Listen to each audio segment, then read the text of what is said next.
Bismillahirrahmanirrahim. Assalamualaikum warahmatullahi wabarakatuh. Alhamdulillah rabbil wassalatu wassalamu ala asrofil anbiya'i wal mursalin wa ala alihi washabihi ajmain. Amma ba'du. Di sini kami akan mendiskusikan tentang judul materi kami, yaitu pertolongan pertama mula.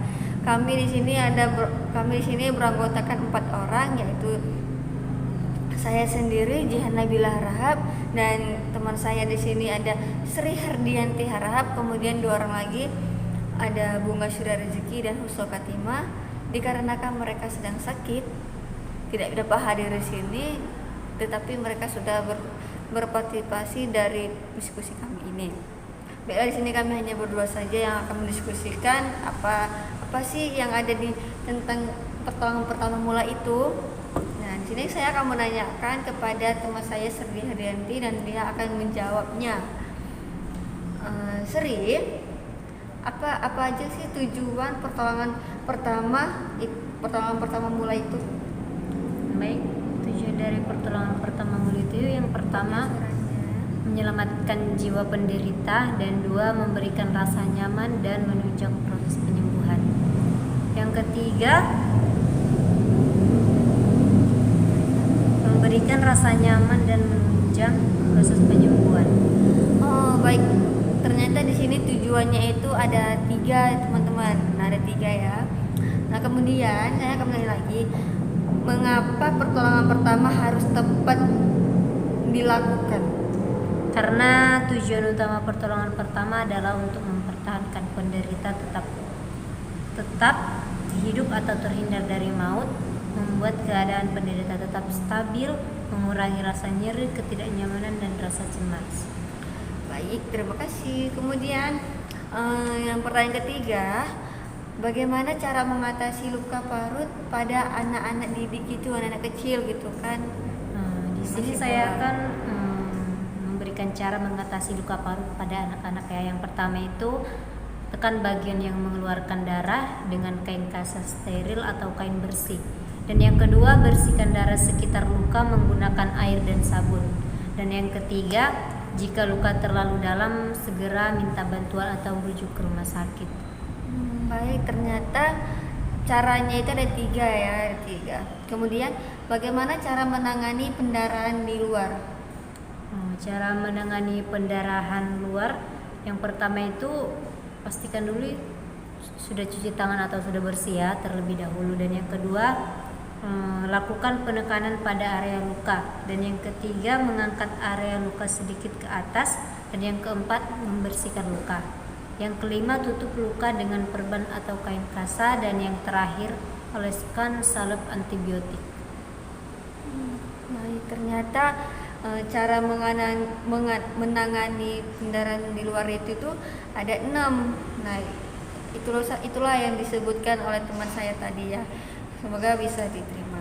Kemudian itu ada yang kelima. Pertanyaan kelima itu, apa aja sih kewajiban pelaku pertolongan pertama mula itu? Kewajiban pelaku pertolongan pertama pastinya menjaga keselamatan diri, anggota tim, penderita, dan orang sekitarnya, dapat menjangkau penderita dan dapat mengenali dan mengatasi masalah yang mengancam nyawa atau meminta rujuk dan bantuan. Baik, terima kasih. Itulah yang 5 pertanyaan tadi yang sudah saya tanyakan kepada Sri Hardianti, dan ia pun juga sudah menjawabnya apa yang saya tanyakan juga tadi. Nah, kemudian kembali lagi kepada Sri Hardianti, dia akan menanyakan soal pertanyaan tentang Palang Merah Indonesia ini, yang judul kami itu tentang pertolongan pertama mula. Sini dia akan menanyakan dan saya akan menjawabnya. Jadi di sini pertanyaan yang pertama, apa peralatan dasar yang dibutuhkan pelaku pertolongan pertama pada saat melakukan tugasnya? Peralatan dasar itu yang harus dilakukan sebagai pertolongan pertama mula itu ada banyak. Nah, yang pertama itu ada pinset, senter, kapas, selimut, kartu penderita, oksigen, alat tulis, tensimeter dan stetoskop. Kemudian terakhir ada tandu. Terima kasih jawabannya. Yang selanjutnya itu mengapa kita harus mempelajari pertolongan pertama pada kecelakaan P3K? Karena kita tuh harus juga mempelajarinya, karena tujuan dari mengajarkan P3K ini pada anak-anak adalah untuk menghindari cedera yang lebih parah akibat pertolongan pertama yang tidak tepat. Setidaknya mengetahui mengenai P3K akan membuat anak lebih sadar apa yang lebih dan tidak boleh dilakukan jika terjadi cedera atau kecelakaan tersebut. Itu misalnya. Terima kasih. Dan pertanyaan selanjutnya itu, bagaimana langkah-langkah pertolongan pertama pada kecelakaan?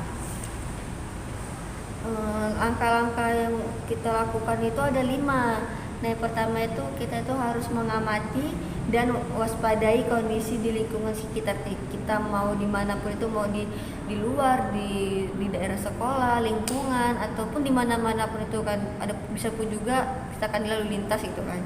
Nah, kedua itu cek tingkat kesadaran korban, gimana sih kondisi korbannya itu gitu kan. Kita harus juga mengecek dia kondisinya itu. Nah, kemudian periksa pernapasan dari kondisi luka korban. Nah, harus diperiksa gitu kan. Kemudian yang keempat, lakukan kompres dada untuk memberikan bantuan pernapasan. Kemudian yang kelima, periksa kondisi luka-lukanya di mana aja, ataupun ada di tangan, di kaki, dimanapun itu, karena yang penting pasti ada di tubuh kita. Gitu. Sekian tips dari saudari Jian Nabila ya. Mungkin kalau kita sedang mengalami kecelakaan, mungkin dengan tips yang diberikan oleh saudari Jian Nabila dapat dipahami dan dapat dilaksanakan jika terjadi kecelakaan. Ya. Baik, materi selanjutnya itu bagaimana sistematika pertolongan pertama mula pada korban kecelakaan. Nah, sistematikanya itu adalah jauhkan korban dari kecelakaan. Misalkan tiba ada kecelakaan gitu kan. Nah, tiba ada kecelakaan lagi, jadi kita harus menjauhkan dia agar dia itu tidak kena kecelakaan berikutnya gitu kan. Nah, kemudian itu bawalah korban ke tempat yang aman agar korban dapat diberikan pertolongan dengan aman dan nyaman. Misalkan ada gitu kayak demo gitu kan, kadang kan juga ada demo pakai gas air mata, jadi korban itu kena gitu kan.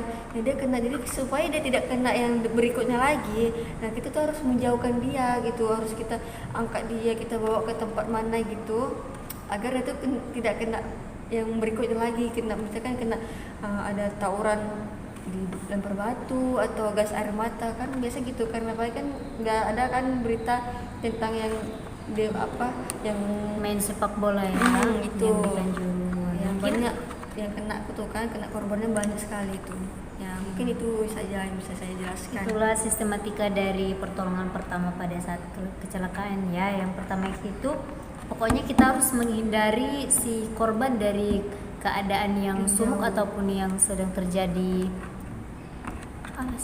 situasi yang tidak enak, dengan menjauhkannya gitu kan ya, dengan membawanya mungkin ke tempat yang lebih nyaman.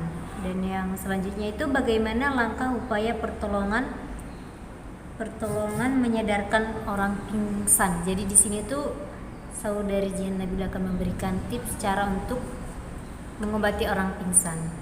Silakan saudari Jian Nabila.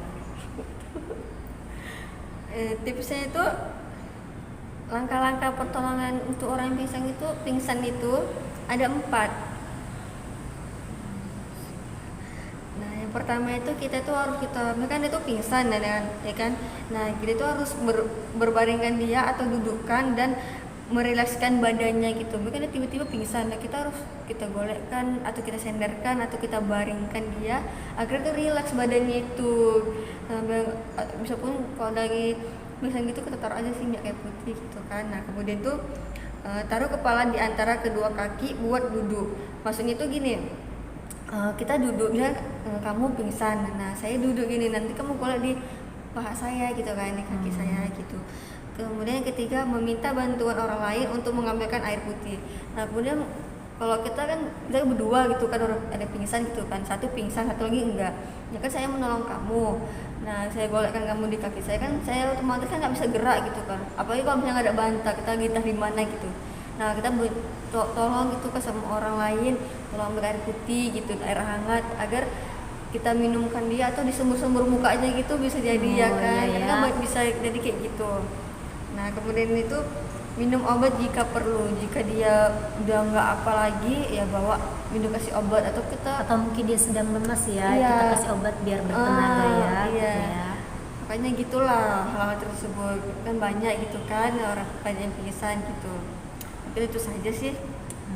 Terima kasih tipsnya saudari Jihan Nabila. Mungkin ini sangat berguna untuk kawan-kawan yang ketika kawannya sedang pingsan atau tiba-tiba pingsan, bisa dengan melakukan pertolongan pertama mula dengan 4 tips yang diberikan oleh saudari Jihan Nabila. Baik, mungkin di sini saja ya kan yang bisa kami berdua sampaikan, diskusi kami ini sampai hari ini aja, sampai detik ini.